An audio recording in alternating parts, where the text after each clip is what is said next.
जय मसीह यहाँहरु सबैलाई राष्ट्रिय क्रिस्चियन महासंघ नेपालले आयोजना गरेको यो क्रिसमस महोत्सव 2078 डिसेम्बर 25 जो आयोजना भएको छ। हामीले चाहिँ पुस 8 गते बिहान मोटरसाइकल र्यालीको आयोजना गरेका छौं। यो मोटरसाइकल र्याली बिजुली बजारबाट सुरु भएर विभिन्न ठाउँहरुमा घुम्दै भिकुटी मण्डपमा गएर यसको चाहिँ समापन हुनेछ र त्यहाँ विशेष कार्यक्रम हुनेछ। परमेश्वर वचनबाट बोलिनेछ र त्यहाँ राष्ट्रको लागि प्रार्थना गरिनेछ, शुभकामना आदान प्रदान गरिनेछ।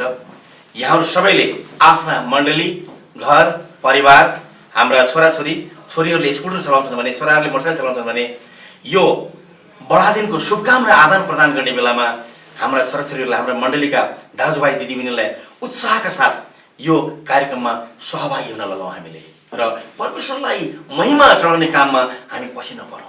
यो एउटा बडा दिनको शुभकामना हामी सबै काठमाडौँवासीहरुलाई दिन चाहन्छौं। संसारभरिका देशवासीहरुलाई वर्ल्ड वाइड रूपमा हामी यो शुभकामना दिन चाहन्छौं।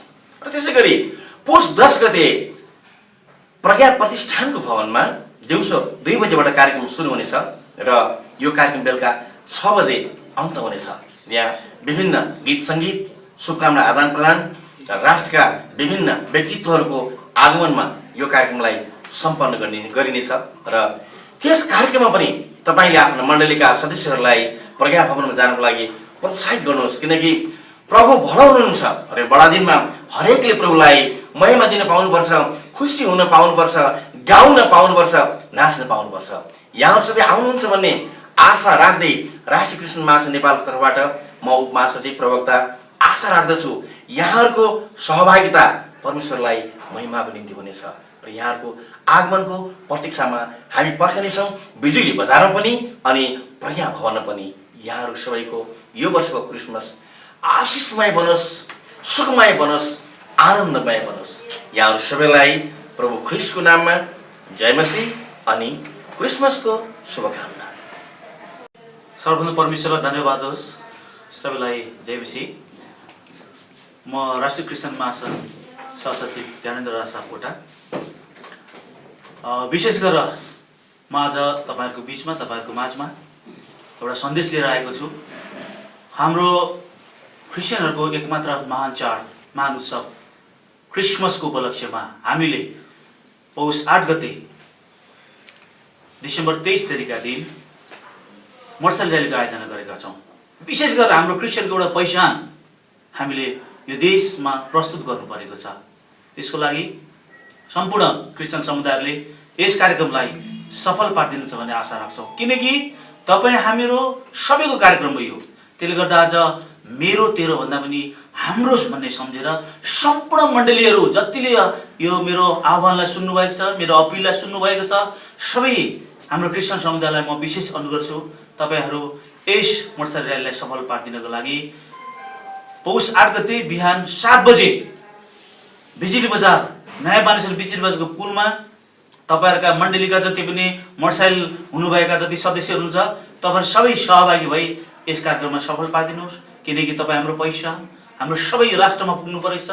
यसको सहयोग, यसको सम्पूर्ण जिम्मेवारी तपाई हामी मण्डलीका भएको कारणले तपाईहरु सबै यस कार्यक्रमलाई सफल पार्दिन अनुरोध गर्छु र यो आह्वान गर्छु, यो अपिल गर्छु तपाईहरु सबैले यसलाई साथ सहयोग गर्नुहुन्छ आशा गर्छु।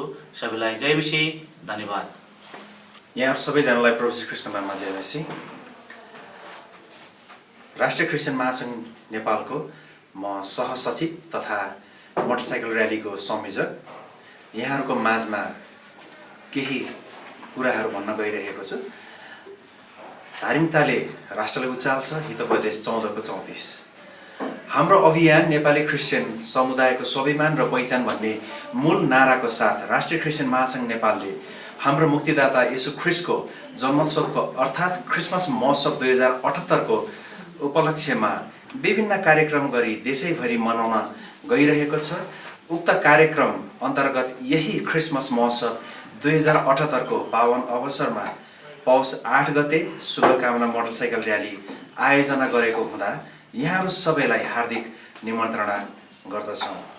समय बिहान 7 बजे हुनेछ। र्याली सुरु हुने स्थान बिजुली बजारको पुलबाट भएर भिकुटी मण्डपमा गएर समापन हुनेछ। र यहाँहरू सबैजनाको उपस्थितिको लागि हार्दिक अनुरोध र हामी सबैजनालाई एक अर्काले हामीले शुभकामना गर्ने मौका पनि पाउनेछौँ र परमेश्वरलाई उचाल्ने पनि हामीले मौका पाउनेछौँ र यहाँ सबैजनाको उपस्थितिको हामीले आशा र अपेक्षा राखेका छौँ। धन्यवाद सबैजनालाई। जय मसीह। अलिक फास्ट भयो कि?